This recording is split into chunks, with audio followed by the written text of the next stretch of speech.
जो व्यक्ति मृत्यु के समय होश में रह पाता है, क्या उसे ज्ञान की प्राप्ति या कहीं मोक्ष मिल जाता है? तो जवाब है नहीं। साधारणतः जिस व्यक्ति को अपने जन्म का नहीं पता होता, यानी जन्म के समय होश में नहीं होता, वह व्यक्ति मृत्यु के समय भी बेहोश होता है। मतलब यह कि अगर आपका जन्म होश पूर्वक हुआ है तो आपकी मृत्यु भी होश पूर्वक होगी, लेकिन अभी आप जन्म मरण के चक्कर से मुक्त नहीं हो पाएंगे। जो व्यक्ति मृत्यु के समय होश में हो जाता है, उसका एक जन्म और होता है, लेकिन वो जन्म वह व्यक्ति खुद ही निश्चित करता है और अगला जन्म लेने के लिए उसे थोड़ा वक्त भी लग सकता है, और वो जन्म उसके लिए एक सुनहरा अवसर होता है ज्ञान प्राप्ति या मोक्ष के लिए। क्योंकि अब वो जहां भी जन्म लेगा होश पूर्वक लेगा, क्योंकि उसकी मृत्यु होश पूर्वक हुई थी। बस वो अब यह जान लेगा कि हर जन्म में जो बातें वो रिपीट कर रहा था, अपने जीवन को केवल दोहरा रहा था, अब उसे ऐसा नहीं करना है।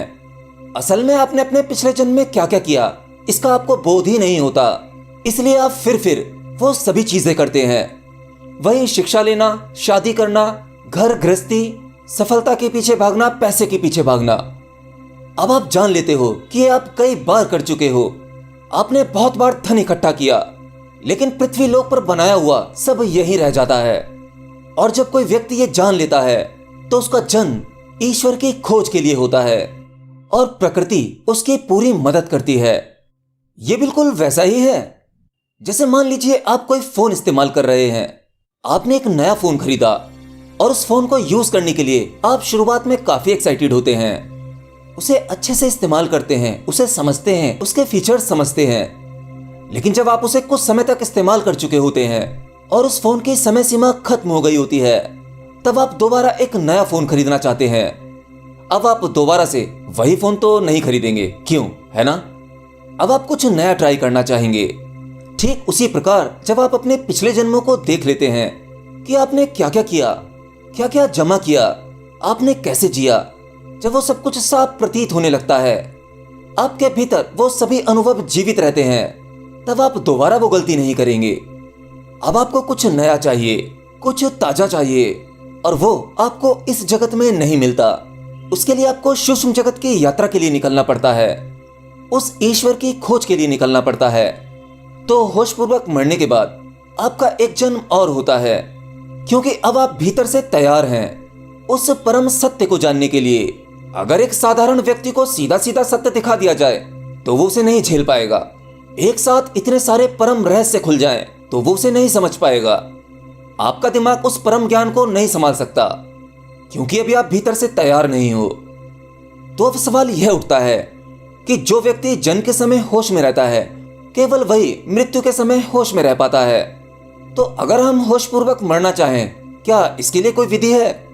हाँ, अगर आप अभी से ध्यान में उतर रहे हैं और आपका ध्यान सधने लगा है, तो आप अपने आप को भीतर से तैयार कर रहे हैं। बेशक आपको अपने जन्म के वक्त का कुछ याद ना हो, लेकिन आप मृत्यु के समय होश में रह पाएंगे।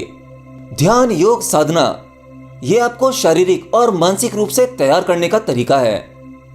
आप इस प्रयोग को ऐसे भी कर सकते हैं, जैसे जब आप सोने जाते हैं तो सोने से पहले आपको सब पता होता है, लेकिन जैसे नींद उतरती है वैसे वैसे आप बेहोश हो जाते हैं। अब सोने के बाद आपके आसपास क्या हो रहा है आपको कुछ नहीं पता, ये एक बेहोशी की अवस्था होती है।